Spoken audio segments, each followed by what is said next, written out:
Good morning, everybody, and thanks for joining. I'd like to welcome everybody to our 8th Watershed Wednesday. I am Emily Becar. I'm the Ag Coordinator for the Upper Susquehanna Coalition. And also on the line today is Amy from the Otsego County Conservation Association. Watershed Wednesdays are hosted by the Upper Susquehanna Coalition and the Otsego County Conservation Association. These weekly sessions are taking the place of the Upper Susquehanna Watershed Forum for 2020, since we're unable to meet in person due to COVID. This will be our last session for the summer, and then we'll take a break and start back up in November. We're going to have that schedule posted and sent out by the end of September, early October timeframe. So keep an eye on our website and Facebook page for announcements for those upcoming sessions. To get things started today, our presenter is Jared Popoli from the Cortland County Soil and Water Conservation District. Jared is going to give you an overview of how Cortland County is prioritizing stream culvert projects through multiple data sources. So without further ado, I'll turn it over to Jared. Good morning, everybody. So yeah, we're going to walk through the process that we used to kind of assess a bunch of culverts in the county and kind of come to which culverts we wanted to prioritize. So they all were based kind of on NAACC data. Let me get this started. There we go. So we did this in the Trout Brook Watershed, which was one of our I-4 projects, and we also did this in a couple other places as well. But I'm going to talk about the Upper Susquehanna one first. So we assessed 99 crossings using NAACC, and this is through the I-4 project, and it was a 40 square mile watershed, 63 miles of streams, about half of which were trout, and about half of which we actually assessed through the I-4 project as well. And this was a watershed that every time it floods in Cortland County, it seems that this watershed is getting hit the worst. So the tools we used, everything was kind of based off of NAACC. And if you aren't familiar, it's a North Atlantic Aquatic Connectivity Collaborative. It's an assessment throughout the whole Northeast that assesses culverts for passability and passage by aquatic and terrestrial organisms. On their website, they have a prioritization already for watersheds that they would like to see assessed. So you can use that perhaps to go for grant funding or things of that nature. I don't have the link for that, though. And along with that, as kind of an add-on to the NAACC assessment, we were able to run a couple versions of the Cornell Culvert Capacity Model, which gives kind of a max storm event that the culvert can handle. And then part of this was also another additional worksheet we brought around with us when we were doing the assessments, was the Culvert Condition sheet, and we'll go into a little more depth for all of those. But once we got all those done, we created a kind of a scoring system where we met with each municipality, and we also gauged their interest and kind of added that to our ranking system as well. So here's just a sample form of the NAACC form. They do have kind of an online version that you can fill on a tablet or a phone as well. But the great thing about this is it spits out a couple of different scores or different parameters that you can use to kind of filter from. The first one, aquatic organism passage, just says whether it's passable, not passable, or somewhat passable. And then the AOP score is from a 0 to 1, so you can kind of really filter to find which culverts are the worst for passability. And then what we used for our scoring was this evaluation or barrier severity. And basically it broke it down into 6 categories, severe, moderate, severe, and so on. So that was kind of how we based our scoring system. Since there were 6 of those, we gave a 1 to 6 score for each of those, with 6 being the worst. And then we carried that 1 to 6 to all the other parameters as well. But the great thing about once you do the NAACC process with these, it gives you a whole bunch of site-specific information for all those. So if you want to go back later and you want to look at what size culvert is there, you can find that. Or you want to filter for drops greater than 3 feet, you can filter that. So there's a lot of back information that's saved in this NAACC process that's useful later on. So since we did the NAACC, we did the culvert capacity model.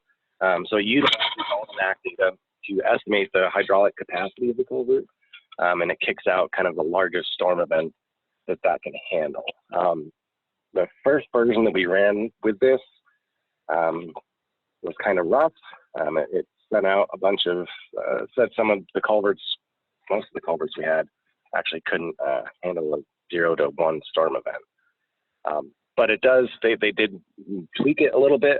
They made the model a little more accurate, but it does provide kind of the culvert capacity, time of concentration, and curve numbers, which are useful later on if you're kind of doing more watershed calcs. But unfortunately, the person who was kind of running the model had left.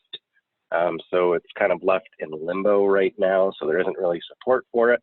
But there are a bunch of instructions if you do care to try and run this yourself. I know, I can't remember the woman's name in that SEGO. She tried to run it. And Kathy in our office has run it as well. It's not simple. It's kind of above my abilities, but it'd be nice to kind of bring this back. So the nice thing with this was, I mean, you could filter to know which culverts are going to have the biggest issues when it rains, when it floods. And most of the time, the highway departments kind of already had an idea of this, so they were actually the ones that kind of helped say, well, this model doesn't seem to make sense.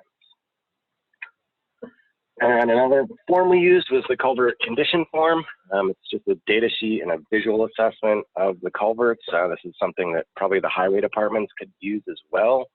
But it was kind of like a laundry list to the municipalities afterwards. So there's a bunch of different categories to assess, and then it says whether it's adequate or critical. And then you can hand this to the municipality afterwards and, okay, here's some things to fix on it. So we scored on basically the count of the number of critical marks that we had on the sheet here.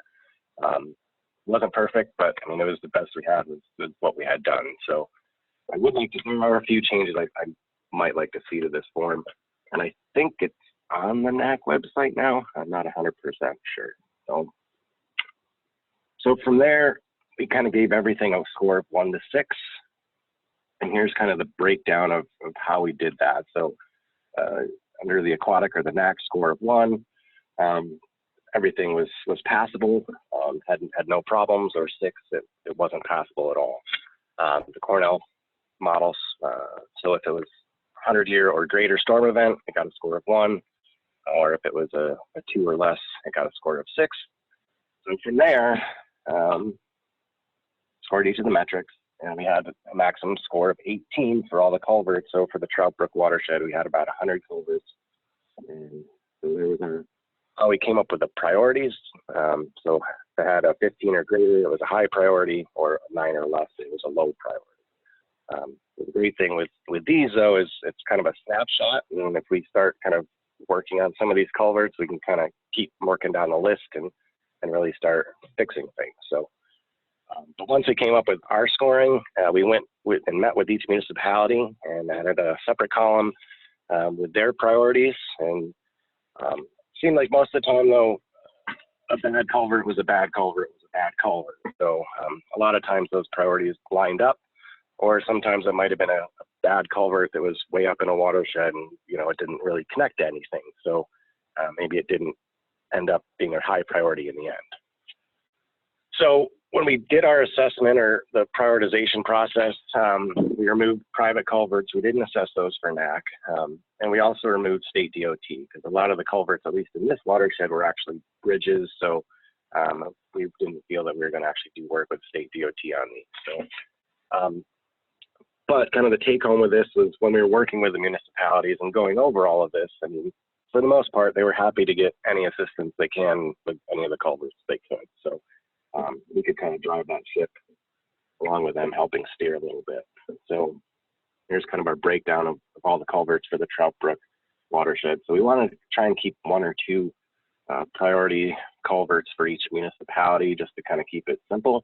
But like I said, we can kind of move that down the list later on as we start to pick off some of these bad culverts. And then here's a map that we used. This is what we showed each of the towns. Kind of got a larger circle on the outside saying who owned it, and then the small circle on the inside was our prioritization. But the great thing with having all the NAACC background data is you can kind of sort parameters based on your funding sources. So maybe you have a funding source that goes through the DOT or the municipality that's for kind of just fixing up culverts. I mean, you can look at the worst culverts using that condition sheet. Or if you're looking at aquatic passability, you can look at the ones that are not passable. So what we also did after this was we created maps showing the connected segments. That was helpful just to get a kind of visual representation of what was connected and what wasn't. So then we could kind of, oh, this culvert at the bottom here. Yeah, we got to fix that to get everything connected. So kind of the funding can drive that ship as well. And with one of the watersheds, it was the I-4 assessment watershed we did. So we had a whole bunch of other background data and assessment data to kind of help make the case for projects here. So for some of the culverts, we had kind of stream bank erosion data and numbers and estimates for how many tons, et cetera, were coming off those sites. So that data became really important when we were applying for grants and to make the cases. So, and also with this, we had outlined a bunch of kind of buffer opportunities and problem sites. So altogether, we can kind of start really picking away and having, you know, I feel good about the project that we're picking in this watershed. We've done our homework on.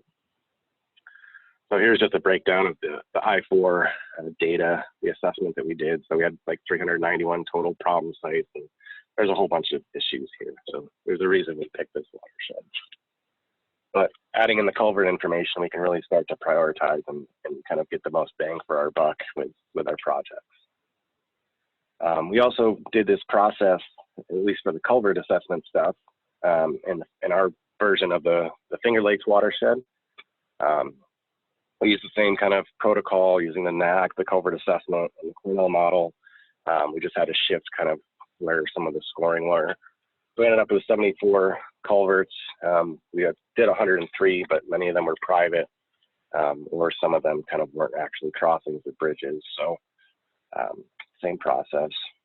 And then, so that kind of helped drive where we're at now with some of our grant funding.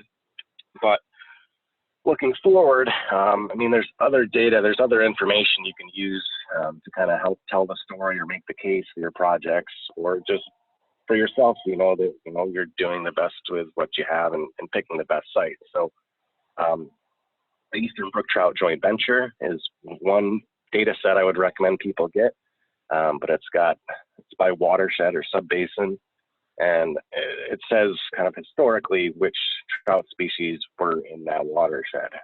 It's all based on historical sampling, and I don't know how current it is or how often it's updated, but that was helpful for, at least when we were working the Finger Lakes watershed. We could say, hey, this watershed definitely had brook trout in it, or this one had brook trout and brown trout. So it kind of helps tell the story and make the case for grants as well. And then there was a program or a project that was done with the University of Massachusetts and the Nature Conservancy. It's this CAPS program. I don't really understand it too well, but it basically took a whole bunch of GIS and data to look at kind of the most important habitat parts, or connected parts in an area. So they started this in Massachusetts, and then they've also kind of expanded that to the Northeast, and that's what kind of this lower map is here. But that's another tool you can look at, and maybe it'll help you make the case for projects. This critical linkages project uses the CAPS data, and this is one I've used for grant applications for us. But it basically it uses the CAPS data, so kind of like a little kernel in the middle of the watershed, how connected or how important it is to the populations there. But it's also assessed kind of, so if you were to make this culvert passable, how much of an increase in connectedness would it have? So I'm not sure of how accurate or how, you know, what scale this is accurate to, but when I looked at that compared to the culverts that we had assessed, they did seem to make sense. So if there was a culvert that wasn't passable and it was connected to a big section of forested land up above, it had a big circle saying that, hey, this is a good spot to work. So there's a bunch of other data that's connected with that, I mean, you can help tell the story with, and it's useful, but I'm not sure of how accurate it is. So that's out there. I would recommend looking for this and downloading that as well. And there's some other projects and things that were done with the Nature Conservancy. They've been doing a lot with this. the New York Aquatic Connectivity and Barrier Removal Project. This is an online web mapper. You can zoom into everything. I'm not sure what it uses for the culvert stuff, but it didn't seem to use the NAACC data, so I'm not sure how they came up with it. So I don't know if it's super accurate. And then the Nature Conservancy did a lot of work in the Lake Champlain Basin, coming up with a stream basin or stream crossing prioritization. So it was a much finer scale than the caps and the other barrier tool thing there. I would kind of like to see if we can get the Nature Conservancy to do this in our watershed, but they really drilled it down to sub-watersheds, like, I don't know, 3 square mile watersheds to which ones were important to work in. Paired that with a whole bunch of different fish species information. So maybe we can try and get them to do the same here as well. Lessons learned. So it's just a lot of culverts, there's a lot of walking. But we found that the I-4 project especially, I mean, it gave us a ton of other additional information that we can use for grant funding, and it's made the process a lot easier. So another lesson, I'm not a database manager, but keeping track of all that data is not easy, especially when you're trying to kind of link that all to GIS. It's not easy, but I think it's still super important, so you can actually take a look at a map and get an idea of what the watershed's telling you. NAACC, it's time intensive, but I think it's absolutely important and integral to getting funding and integral to actually have like a real impact. So I mean, a lot of times we'll get a call from a municipality and it's kind of reactionary.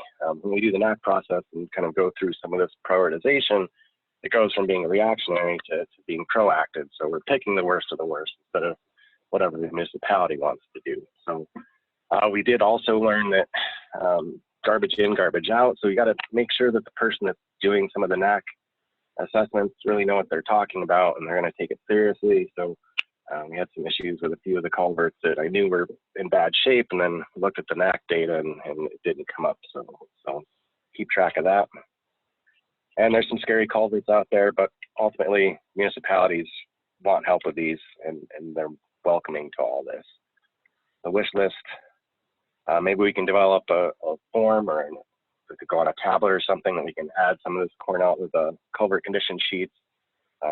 Also, I think it might be worthwhile to add some more to it. So we ran into a problem with when we were filtering things out, like, okay, here's a site, here's a culvert, but there wasn't anything on there to filter whether it was even worth doing a project there or what it was connecting to. So we might go out to a site and then all of a sudden it's a dried up field upstream of it. Well, for the habitat portion of it, it might not be worth doing a project there. So there's a way to deal with that.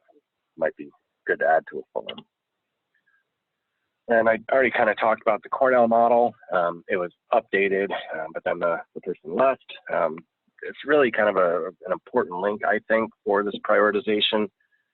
Flooding is going to get worse and worse here, and we all agree that it's a real issue. So it'd be nice to really have some good data to go with the culverts, so we know, these are the worst culverts. These ones really can't handle a 5-year storm event.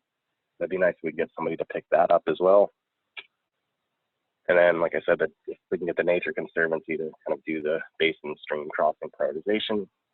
And then, I don't know, just throwing it out there, maybe it'd be worthwhile to have a USC database of all the culverts, and we can kind of pool those and pick the worst of the worst, so we can actually start having a real impact on flooding and the habitat. I guess that's it. So if anybody has questions, feel free to let me know.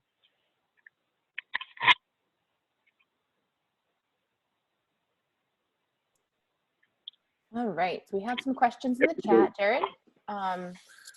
2 questions. First is the culvert assessment form, which help you determine culvert conditions from the NAACC. And the second question is also, was the prioritization process developed in-house? Yeah, so I think I'm pretty sure the form is on the NAACC website. We had gotten it from DEC, so we had a couple of different trainings for our NAACC. So I was trained, and then some of our staff were trained later. When they were trained, they were given this culvert assessment or the condition sheet. So I think it is on the NAACC website. So I know they were working on adding kind of section 2 NAACC for the culvert condition, but I don't know that it's current yet. And then, yeah, so our prioritization, we did develop it in-house. I mean, we had all this data and we knew we wanted to do something with it. So we came up with this way to do it. Maybe we're not statistical analysis people, so maybe there's a better way to do it, but it was just kind of what made sense to us at the time. And it seems to have worked. I mean, a bad culvert's a bad culvert's a bad culvert. So, I mean, some of those ones that were really bad certainly came up to the top. So, yeah. Thank you. If there are other questions, feel free to. Sorry, Jared, didn't mean to cut you off. Go ahead. Oh, it's fine. I mean, it's a lot of work to do this, but I mean, I think we can all agree that flooding is an issue. So, I mean, I think it's absolutely worthwhile, and municipalities have been super responsive to this, and I mean, it's really set them up really nicely. So. Fantastic. If there are other questions, feel free to pop them into the chat. We have just a couple minutes left, so we can probably sneak in a question or two more if you'd like.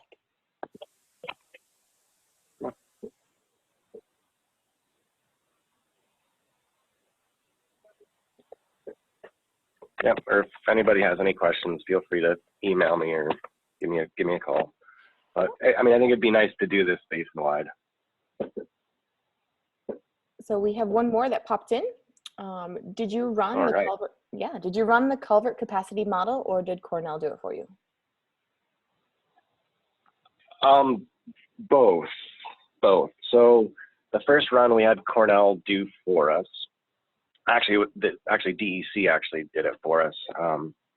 And so we ran with that, and that's kind of how we came up with our original prioritization. But then as we were looking at it, there's, I don't know, it was like 30% of the culverts couldn't handle a 2-year storm event, which just didn't seem correct. So we contacted Cornell about their model to get more information about it, to figure out maybe, hey, what's going on here? And they dug into it, and I think they got things fixed pretty well.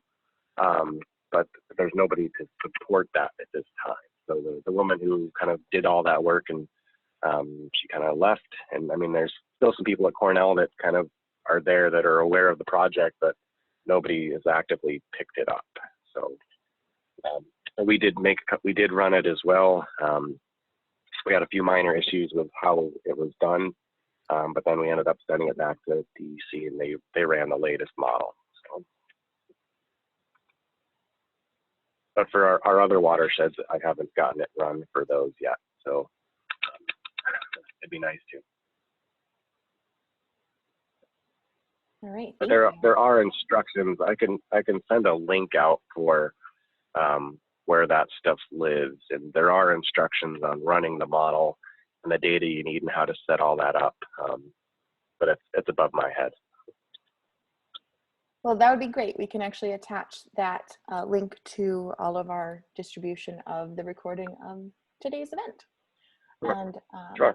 Wendy says, great information. Thank you for sharing. So Yeah. I will turn it back over to Emily. Thanks, Amy.